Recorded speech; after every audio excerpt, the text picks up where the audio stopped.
Petite vidéo qui n'était pas prévue, hein, tu le sais sûrement, mais je poste pas en général le samedi. Alors cette vidéo fait suite à ce qui s'est passé hier. Il y a eu un tremblement de terre en Birmanie de 7,7 de magnitude.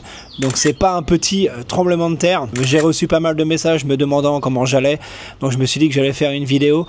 J'ai reçu aussi 2 messages d'abonnés, je pense qu'ils sont abonnés. Un qui m'a dit par rapport à la vidéo que j'ai postée hier, pourquoi tu nous parles pas du séisme, et un peu moins sympathique d'une certaine dame, alors j'ai oublié son nom, qui m'a dit on s'en fout de ta vidéo, parle-nous du séisme. Alors petite info pour ceux qui ne savent pas, ici c'est pas BFM TV, ok? Mes vidéos je les fais en avance, j'ai des fois 2 semaines, 3 semaines de vidéos d'avance, donc n'allez pas vous tirer les cheveux s'il se passe un truc oufissime en Thaïlande et que le soir même je suis à Koh Samui en string en train de me boire un cocktail avec madame, c'est parce que les vidéos sont tournées en avance. Voilà, donc ça c'est dit. Maintenant pour revenir à ce qui s'est passé hier, le fameux séisme, j'ai aussi reçu des messages me demandant est-ce que c'est quelque chose qui arrive souvent parce que je suis actuellement sur Bangkok, si c'est ça, je me casse. Des gens qui m'ont dit ouais je vais bientôt venir m'installer ici. Si ça arrive tous les 4 matins, je vais trouver un autre pays. Je vous rassure, c'est vraiment très très rare, mais ça arrive. J'en ai vécu quelques-uns en 14 ans en Thaïlande. En fait, la différence avec celui d'hier, c'est que normalement, il n'y a pas vraiment de dégâts. C'est vraiment minime. C'est simplement une petite secousse qui passe comme ça. Mais là, de ce que j'ai lu, c'est le plus gros tremblement de terre qu'ils aient eu en Thaïlande depuis 95 ans. Alors moi, comme tu le sais sûrement déjà, je suis à Samut Prakan, donc à l'est de Bangkok. J'étais en train de bosser à mon bureau quand le séisme est arrivé et j'ai eu la réaction que beaucoup de personnes au final ont eu, les personnes qui étaient seules. D'ailleurs c'est marrant, quand je dis que c'est marrant, c'est pas vraiment marrant, mais moi j'étais à la maison et Kay était à la salle, alors que d'habitude on est toujours ensemble. Et on a eu justement cette même réaction, c'est que moi j'étais en train de travailler avec ces fameuses lunettes que j'ai dû acheter 3 cacahuètes, et c'est vrai que quand je les mets, j'ai l'impression que voilà, ça change un peu ma vision. Donc ça commence à trembler et je me dis oh là là, j'ai la tête qui tourne. Kay était à la muscu, elle m'a dit exactement la même chose. Ça a recommencé une deuxième fois. En fait j'ai tangué à droite, à gauche, j'ai enlevé mes lunettes.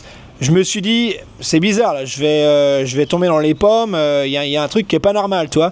Mais je me suis aussi dit, mais ça se trouve c'est un tremblement de terre. Sauf que j'ai regardé autour de moi, il y a rien qui a vraiment bougé. Mon bureau, il est resté nickel. Les murs, j'ai pas vu de fissures, je les ai pas vus bouger. Après le deuxième ou le troisième tremblement, je sais plus exactement, je suis descendu, je suis sorti.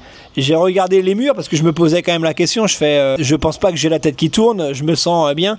En fait, je me suis fait un check-up à moi-même, mais c'est une réaction normale quand tu es tout seul et que tu vois pas les buildings trembler à côté de toi ou l'eau de la piscine déborder. Et Kay a eu exactement la même réaction à la salle de muscu. Elle était d'ailleurs, elle m'a dit avec la meuf qui s'occupe de l'entretien, et elles ne se sont pas dit un mot. En fait, les deux croyaient qu'elles avaient la tête qui tournait. Tout ça pour dire qu'à Samut Prakan, je pense qu'on a été moins impacté qu'à Bangkok, parce que si tu regardes les vidéos à Bangkok, ça a vraiment été la folie. En plus, ici, on est en maison, donc on n'est pas au 16e étage d'un building, mais j'ai quand même ressenti les secousses. Quelques minutes après, je reçois un message de Kay qui me confirme que c'était bien un tremblement de terre. Je reçois cette vidéo de Malik qui lui par contre se trouvait vraiment au cœur de l'action. Il travaille sur Sukhumvit à un hôtel. Comme tu peux le voir sur la vidéo, tu as le building là juste en face qui était en train de trembler. Il m'a dit que ça faisait du bruit parce qu'il y avait des trucs qui tombaient. Il a vraiment eu peur pour le coup. Ils sont tous sortis dans la rue. De toute façon, ils sont tous sortis dans Bangkok, hein. Tu as des vidéos, les gens qui sortent des centres commerciaux. Ça crée aussi d'ailleurs pas mal de bouchons. Il y a des gens qui sont rentrés chez eux à pied. Ils ont laissé hier soir les parcs d'ouvert pour que les gens puissent y rester en attendant de pouvoir rentrer chez eux. Il y a des vidéos du BTS qui tournent. C'est vraiment surprenant. Tu vois le train qui bouge à droite à gauche. On dirait un manège dans un parc d'attractions. Tu as un condo qui représente, il me semble, 3 buildings. Et les 3 buildings sont connectés par une passerelle. Et il y en a une d'entre elles qui s'est carrément détachée du building. C'est surprenant à voir. Autre chose qui a été super surprenant, c'est de voir les piscines déborder. Les piscines qui sont sur les toits des condos. D'ailleurs, je sais pas s'il y avait des personnes qui se trouvaient en bas de ces condos. En tout cas, j'espère pas. Parce que là, c'est un son crâne en avant. sens, mais je pense que ça déglingue un bonhomme. Donc là, ça reste quand même des choses minimes. Il n'y a pas eu de perte humaine. Par contre, il y a eu un immeuble de 30 étages qui était en construction, qui s'est effondré, faisant à l'heure où je te parle 8 morts et entre 90 et 110 personnes coincées dans les décombres. Il y a aussi eu une grue qui était en haut d'un bâtiment qui est tombé dans la rue à Bangkok. Alors je sais pas s'il y a eu un mort, mais il me semble qu'il y avait quelqu'un justement qui travaillait dans cette grue. Le séisme s'est ressenti à Chiang Mai, à Shanghai, à Bangkok. J'ai eu des messages de personnes à Phuket qui n'ont rien ressenti, des personnes qui m'ont envoyé des messages qui sont à Jomtien, du côté de Pattaya, qui n'ont aussi rien ressenti. Je pense que c'est principalement ces 3 villes qui ont été touchées en Thaïlande. J'ai un ami qui était au 37e étage quand ça s'est produit. Il m'a dit que les murs se fissuraient. Donc lui, par contre, ça a dû être une autre expérience, descendre 37 étages par les escaliers parce que tu peux pas prendre les ascenseurs. Tu vois les murs qui se fissurent. Je pense que dans ce genre de situation, tu te dis que c'est la fin et que tu vas mourir. Ils ont aussi parlé du fait qu'il y aurait sûrement une deuxième vague, qu'il y aurait sûrement un deuxième tremblement de terre qui n'a pas eu lieu.